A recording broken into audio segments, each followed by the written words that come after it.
Hello everyone, I'm Bradlee, and I'm here to teach you a few basic moves for Vinyasa yoga.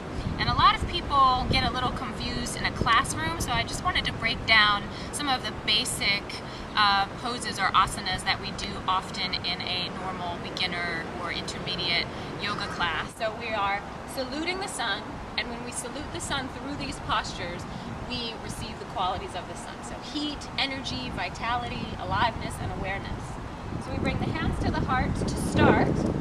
Reach the arms up to the sun. So it's like a moving prayer. You're reaching up and back.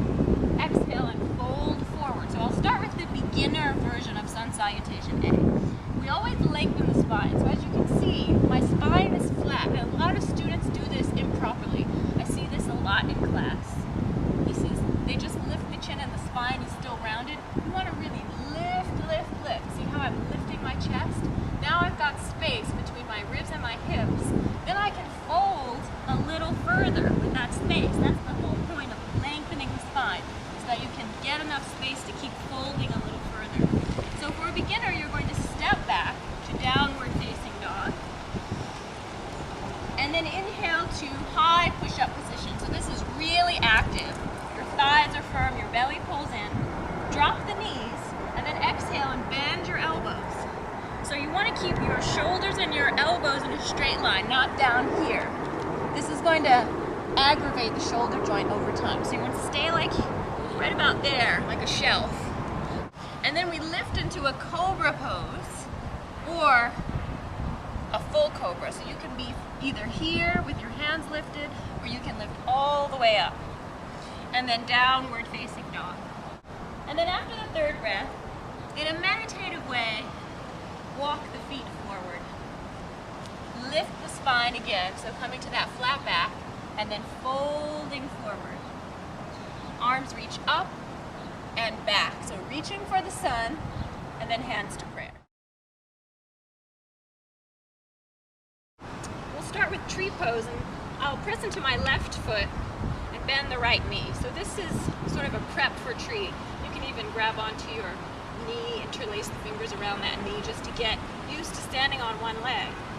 And then take the right foot to the inner left thigh. And a lot of people complain that their foot slides off of their leg in this pose.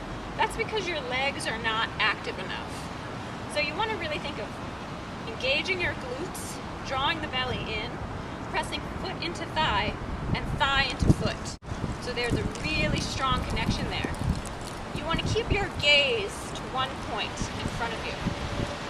And then your arms can reach up. Your arms are really active.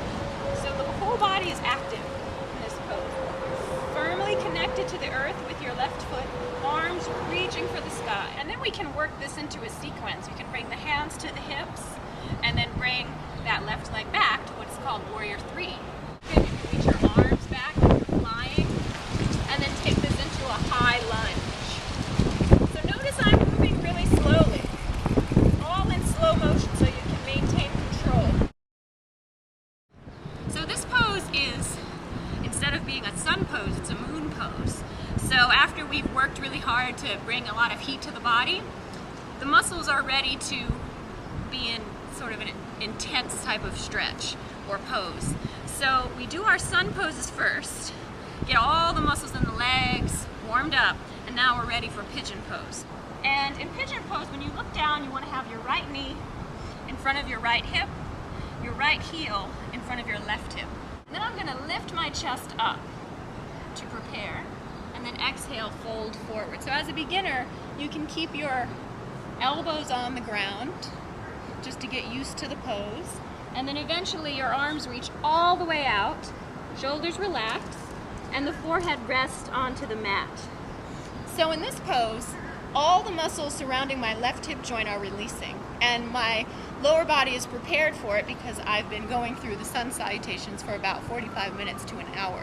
So the more heat you have in the body, the more malleable, the more open they become. So that's the whole point of sun and moon in yoga.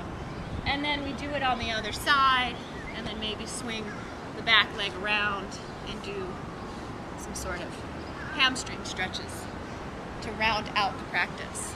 I hope you can take the qualities of energy, aliveness, and awareness off of the mat and share it with the world. Thank you.